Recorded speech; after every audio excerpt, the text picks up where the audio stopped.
Hey everybody, it's Doug here, Doug Mr. Guy on Board Game Geek, bringing you another playthrough. Now, I know I still have to post some final episodes of Mansions of Madness, and I'm going to do that, but I wanted to get started on the next one as well, because that one is done. I'm just editing now, and I want to get started. And I told you I was going to play more horror-themed games for Halloween, so today, as you saw, we're going to be playing Slaughterville, where we are going to have three characters. I'm going to talk about those real quick. I'm not going to go over the rules because you can see them in my previous playthrough, the setup and rules, how it works out. I did an extensive setup in that one, so I'm not going to do that in this one. And we're also going to have some differences in this game compared to the other one. So why don't we just get right into it. Our three heroes. I'm playing the jock, the hottie, and the nice guy. So let's take a look at them real quick. They are going to adventure around town and do all kinds of crazy things. And we're going to be accosted by the cannibal rednecks. And they are in a farm, and they're just coming into the town, and the town of Slaughterville, and killing people. It's just awful. And then these three characters have come to town, in a typical horror movie, have arrived at Slaughterville to inadvertently get caught up in the mystery of all this. And so let's talk about our characters first. Then we're going to talk about the cannibal rednecks and what we have to do to defeat them and what they do to defeat us. So let's take a look. First up, we have the jock. And I think I'm going to name him, I don't know, I'm going to name him, I got to come up with a good jock name. Flash. He'll be Flash. He's going to be our green player, and I'm going green, yellow, red, so I can remember like a light signal, so I can remember who goes where first and when. Because there's really no way to identify that he's the green player other than knowing it. After playing one character, it's not a big deal, but I'm playing all three. Okay, so he's got some stats. He's got a special ability, the jock does. So Flash has a strength of 4. He's got an agility of 3. His nerve, that's how how he can withstand horrors, is a 2. So he's not really good at that. This is his perception. He's really bad at perception. He's more of a fighter type, jock type. And this is his health. His starting health is 6. So, and he's got this ability, Helping Hand. Give another player +1 to any attribute check. This may be done done twice per turn. So he can actually do that twice in a turn. It's pretty good.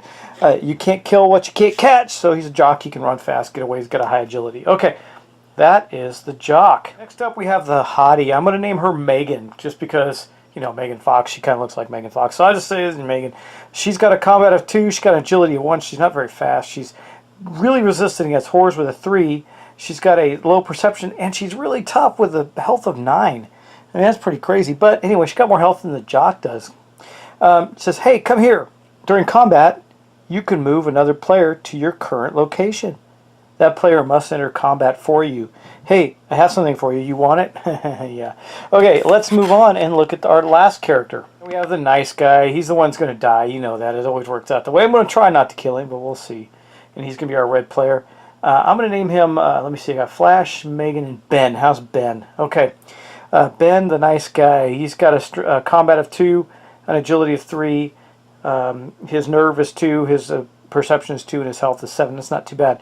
A friend in need is a special ability. During any other player's turn, before that player attempts an attribute check, add your corresponding attribute to the player's attribute check.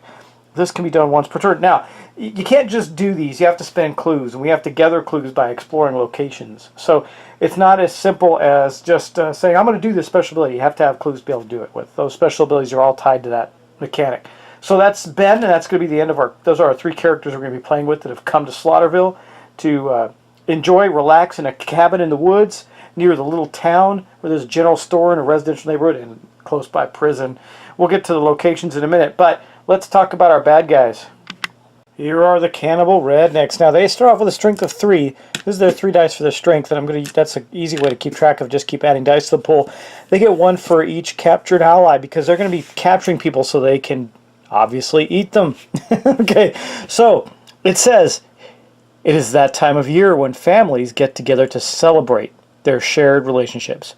It's no different in Slaughterville. One family wants to share their reunion by having everyone for dinner. Literally. This band of rambunctious rednecks is looking to spice up their reunion by adding a variety of meats from all over town. Okay, so we have to have the farm as a location, and we do. We have the farm as part of one of the places that we need. And then it says, now on the villain's turn, the Cannibal Rednecks move to a random location and search the discard pile of that location for an ally. If an ally is present, they're going to place the ally beside the villain's starting area. If no ally is present, the Cannibal Rednecks flip the location cards from that location face up until an ally is found. That ally remains in the location, in the location's discard pile. The Cannibal Rednecks stay at that location and capture the ally during the next villain turn. So then you want to jump on him and beat him away and try and save the guy. That's kind of the way you want to do that.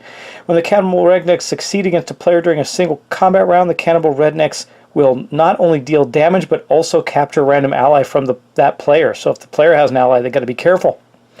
While at the farm, players may detach a clue, that means pay a clue, to engage in a single combat round with the Cannibal Rednecks. If the player succeeds, he or she may either deal damage to the Cannibal Rednecks, that's by making them lose cards out of their deck. If this card empties, that is their life total as well. Or they can rescue an ally and attach to the player. The player immediately returns to the player's starting area if they win. Now, the player wins when the Cannibal Rednecks are dead. The Cannibal Rednecks win when they gather at least 1 ally per location, so 6. Once that's completed, the Cannibal Rednecks must engage in a final combat round against the players. So that is going to how they're going to beat them, and how we're going to beat they're going to beat us, and we're going to try and defeat them by basically exploring town. This is kind of like a lot of the other games that you see like this, except it's got slightly different mechanics. It has a very similar mechanic, though not very similar board layout, to A Touch of Evil, where you basically have a deck, a very specialized deck to that location that we're going to explore. Each player has 2 turns, 2 actions on their turn rather, and so we're going to take those and we're going to get started right now with the first player, who's going to be Flash, our jock. I don't know if I like the name Flash, but anyway, I can't think of a better one right now. Okay, here's first mission for you viewers. Come up with a new name for Flash. I don't like it. I'm good with Megan because of Megan Fox, and I'm good with Ben because that's just a nice guy name. I don't know. I just can't think of a good one for him. Anyway, he is the first player. Now, every character starts at the entrance to Slaughterville. It looks like this. So the 3 of us have just come into town. We're going to explore the area. Now, we know we're staying at, we got a couple locations. We have the prison, the residential neighborhood, the farm, the forest, the cabins, and the general store. So we do know that arriving, we're going to be staying at these cabins, so we definitely need to check those out. And even though we drove past the forest and could see this decrepit this farm off the road miles away with the redneck family that lives there, we don't really want to bother with them. There is a neighborhood nearby in case, that it's probably some of the people that run the cabins and the store, etc. But they also work at the prison that's close by. So those are our locations. I don't think we're going to visit the prison first, but it would make some sense to visit the cabins. So Flash, or whatever his name is going to be, he's going to go get the cabins ready for everybody and prepare for the arrival of the other 2 to stay with him at the cabins and have a good weekend getaway. So for his first action, he is the green player. He is going to stop at the cabins. Now, the cabins have a special ability. It says if the villain is at the cabins at the beginning of the villain's turn, the villain shuffles 1 random card from the villain discard pile back into the villain deck. So we don't want them staying there, because remember, that is their health. That is the villain's health. So that is not a good thing. But that was his first action. He showed up at the cabins. His second action, he's going to draw a card, and I did shuffle them, but I'm just going to do a quick little shuffle just to randomize a little bit more and then cut them one more time. Boom, there's the cut, and let's draw this card. The Camp Counselor. Attach the Counselor, gain +1 to our nerve. That is awesome. So right away, our guy is too cool for school, and he's found the Camp Counselor who wants to tag along with him just because he's awesome. So the Camp Counselor ends up, he's showing him the cabins, I guess, because the cabins are off near the campgrounds or something like that. Anyway, that was a great starting turn. It just says attach him, so that's good. So he's got the counselor now. He can't lose him to the rednecks if he gets attacked and loses. Hopefully that won't happen. He's got the strongest combat ability.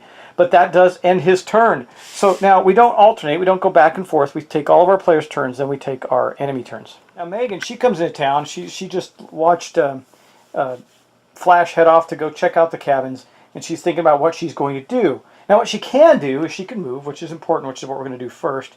Out of the starting area, we can trade items, we can spend clues or allies in someone's location, or we can encounter location. That's pretty much what we're going to do most of right now. But I do think that she is going to pop over to the general store, get some stuff that they need for their fun weekend in the camp, at the cabins there. So she is yellow, is her character token, so she's going to move there. Now it says there is a special ability at the general store. It says, if a player at the general store during his or her turn is at the general, he or she may detach 3 items in order to attach any item from the general store discard pile. Okay, well there's nothing in the general store discard pile yet. So once again, I did shuffle these, but for this first round I'm going to do a quick one and then I'll cut them and get rid of that one. That one belongs in the forest.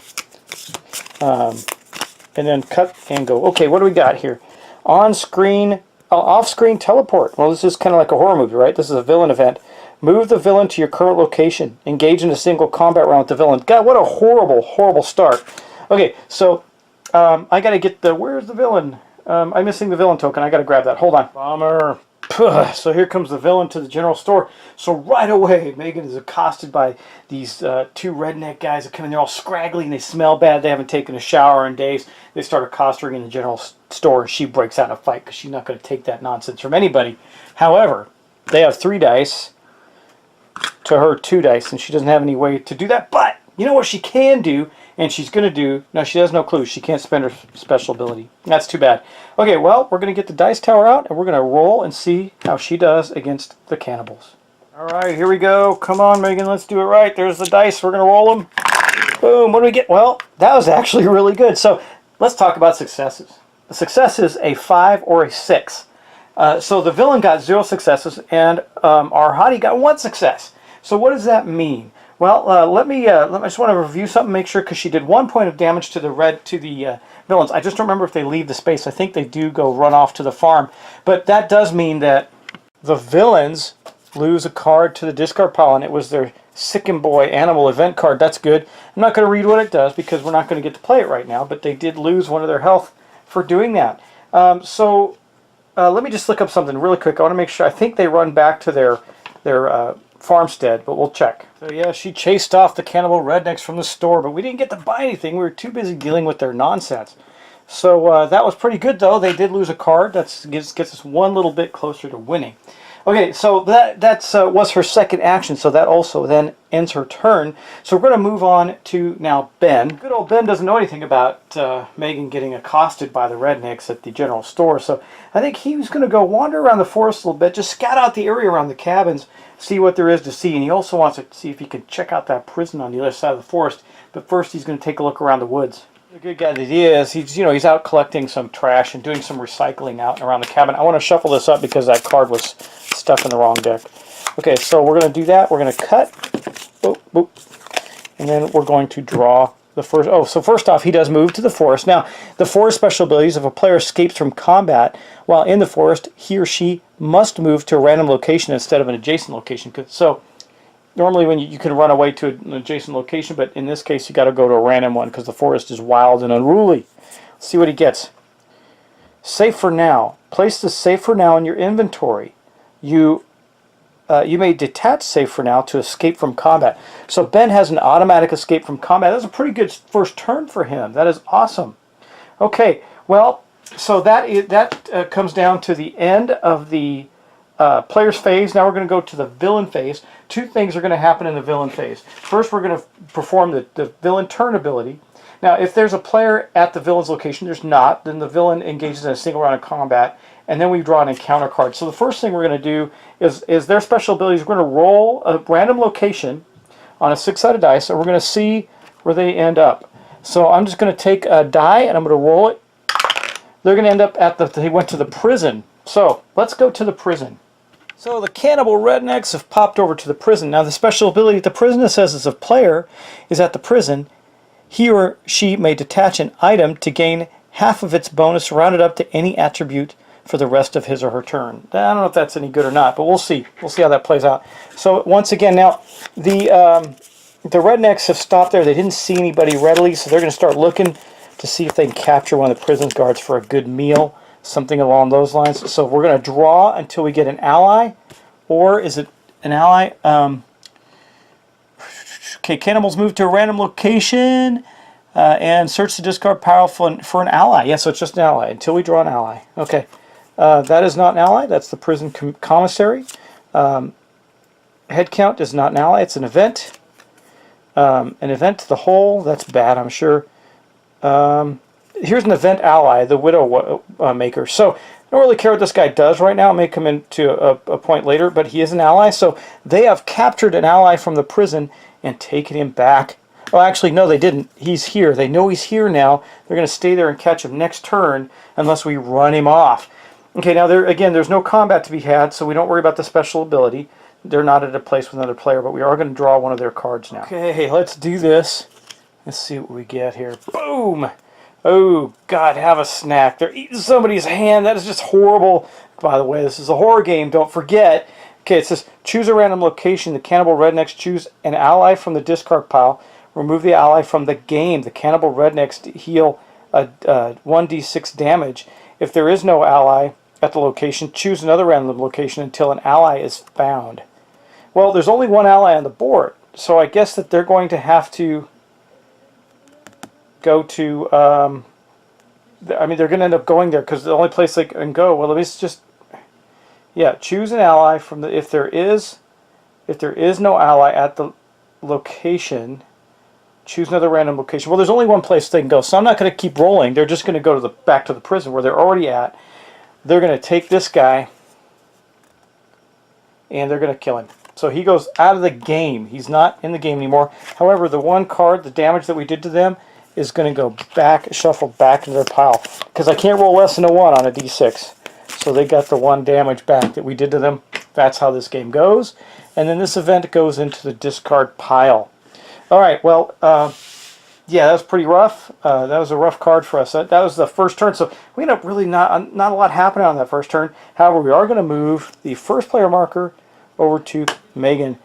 I was thinking about calling, I think I'm going to switch her name to Jennifer. You know, Jennifer's Body, which was Megan Fox anyway. Okay, let's do that, because that was more, Megan Fox has been in things that aren't horror, like the Transformers, but Jennifer's Body was a horror film.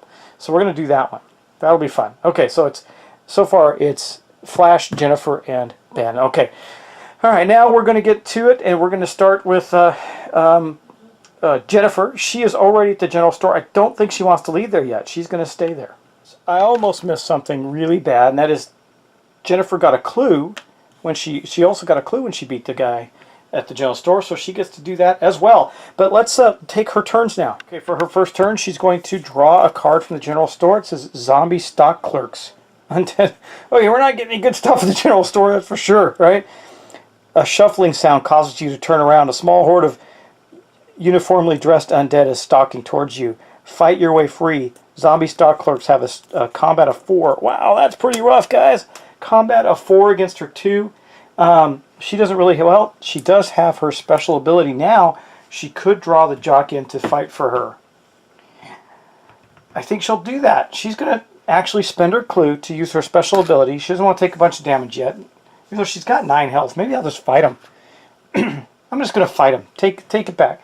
She's tough. She's going to deal with these guys. Let's fight the zombies. Okay, let's gather our dice up. We need 4 dice for the zombies and 2 for her. Here they are. Let's hope she actually has a good showing again.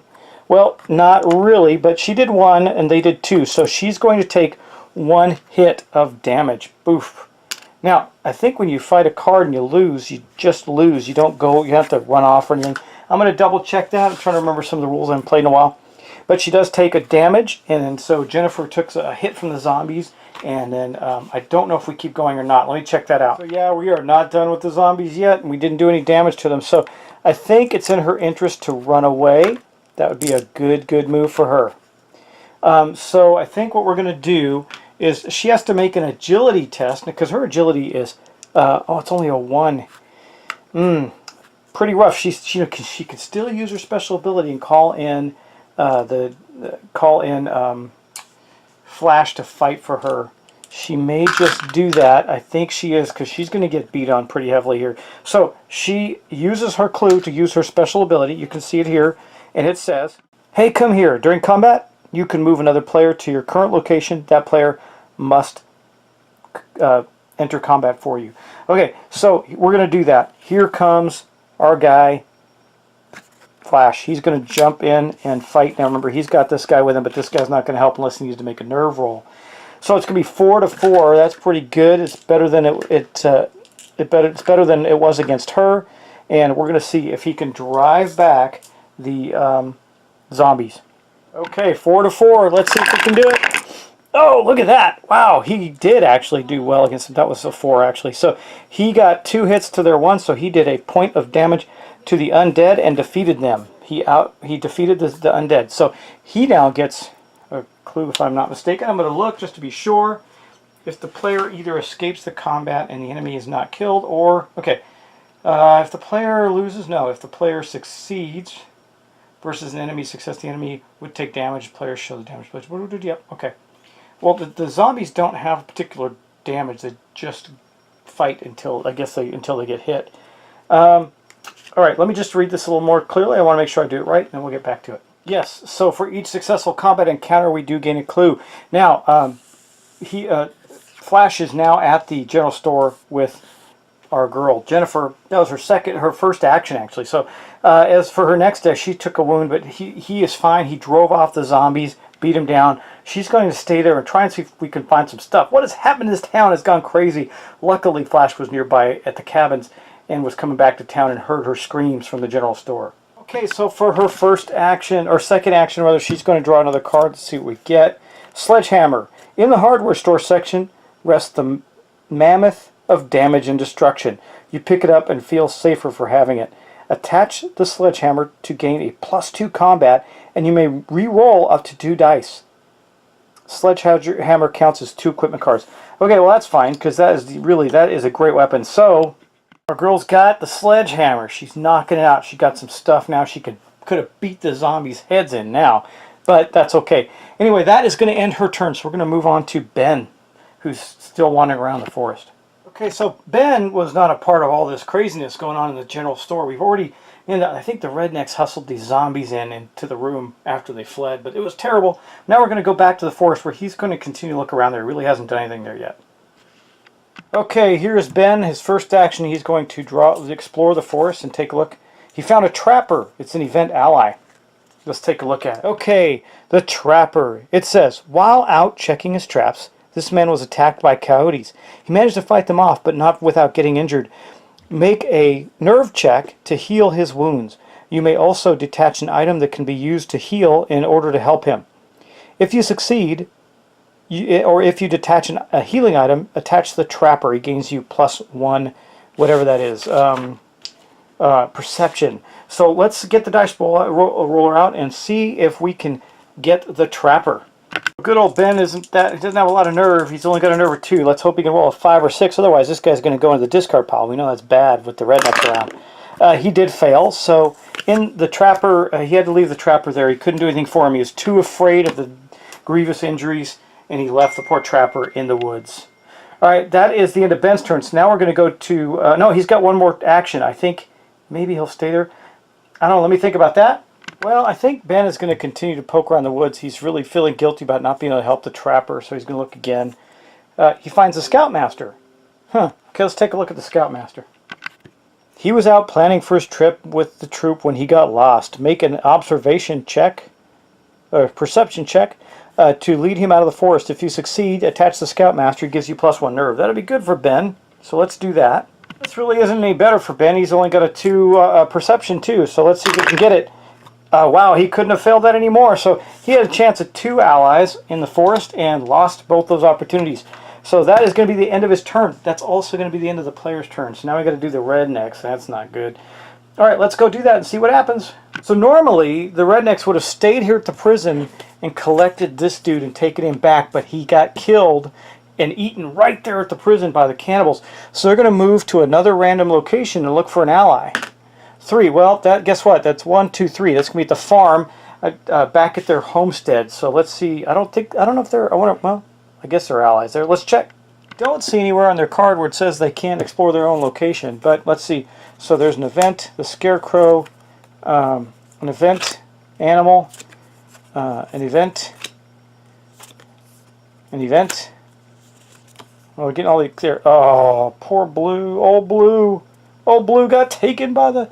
no, he didn't get taken yet. They found a Old Blue wandering around their farm. They're going to kill him and eat him because they couldn't find any people. All right, so... Oh, those terrible rednecks. I tell you, they're awful. All right, well, that was their movement turn. Now, if they were in a space with a player, they'd fight the player. And now they're going to draw one of their cards. Okay, let's see what they get in their card pile. Sicka boy. Wait, I just put that on top. I got to shuffle that up. Sorry, hold on. I just threw it on top of the pile ready to shuffle it because of the when they healed it back. Okay, now what do you get? Sharpen the knives. Let's take a look. Okay, the cannibal rednecks are preparing for the slaughter. The knives are being made ready. Attach the sharpened knives to the cannibal rednecks. The cannibal rednecks gain +1 combat. So now they have an additional combat die. That is bad news for us. And so I have attached that, and they now have another die to play with. Yuck. Okay, 4 dice to fight them now instead of 3.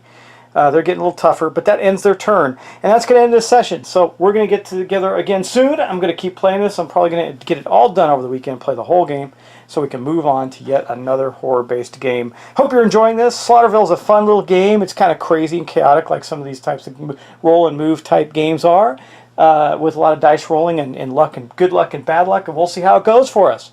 Anyway, guys, thanks for watching. Thanks for subscribing. And we'll see you next time on the next episode of Slaughterville. Let's hope our players have a little better luck in getting some of those allies on their side. Take care, and I'll talk to you soon, guys.